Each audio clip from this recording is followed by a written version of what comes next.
Questions of Doom. Hello, welcome back to another Questions of Doom. Today I've been asked a question by a gentleman called Appian Dave. I presume that's your pseudonym. Appian Dave, hello.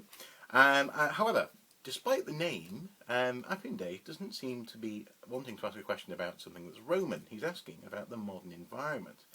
And your question goes like this. I have noticed there is lots of concrete and tarmac around all over the place these days. This is true. How will this affect archaeologists in the future? Are we sealing away a bumper crop of archaeology for future archaeologists?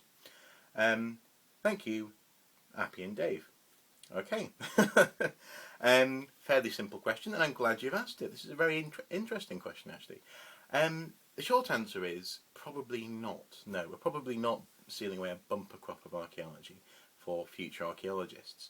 And I'm glad that you seem to like Roman things, because the Romans are the yardstick in this. They made a concrete that was so durable and actually waterproof that it stands the test of time even to this day. For example, the Pantheon in Rome the dome is made out of successive rings of concrete, and it's been stood for a long time.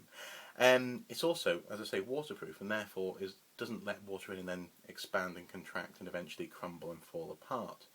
Modern concrete, unfortunately, isn't that good. And that's something where we are yet to emulate the Romans. They made this wonderful concrete.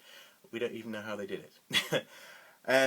Tarmac and blocks in the road and cobbles actually isn't really that good at sealing plant life in or stopping the ground underneath being churned up and regurgitated.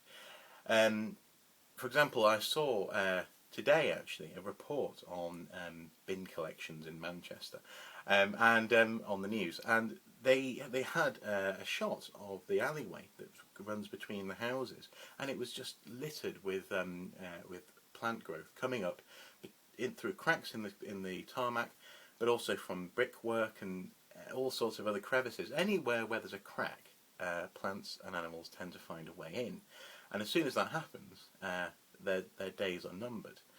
In other words, these durable structures, when we look around and we think, "Oh, that's very durable," they're not actually all that durable. And there was a very interesting study done. I think it was maybe about a year ago, where they estimated that without any form of human intervention, almost all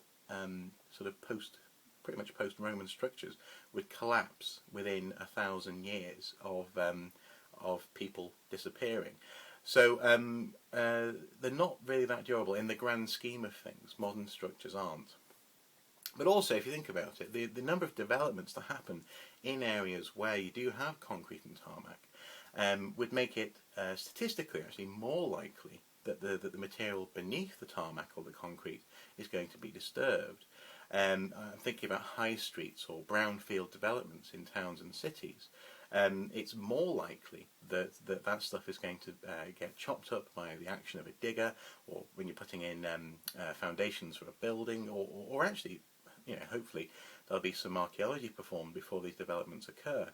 So more often than not, I would suggest this archaeology isn't safe, and certainly isn't sealed away. It's actually more likely to be unearthed and exposed. So it's a very interesting question that you've posed, though, and I suppose the question is, can we ever seal away human material for a safe time in the future? Like a grand scale version of a time capsule. And I must admit, I can't really think of one. I mean, short of, for example, in Antarctica, where you've got the that lake that's been sealed away for hundreds of thousands of years by ice, but I'm not sure people could live there. So, it's a very interesting thing to think about, I guess. But ironically, I would suspect modern structures won't last, and where modern structures are, you're more likely to get the ground being disturbed. Nonetheless, thank you for your question. If you have any thoughts on this, I'd be very interested to hear. Anybody out there in YouTube land, feel free to comment below and add to this discussion. It's a fascinating question. So, until next time, thank you very much.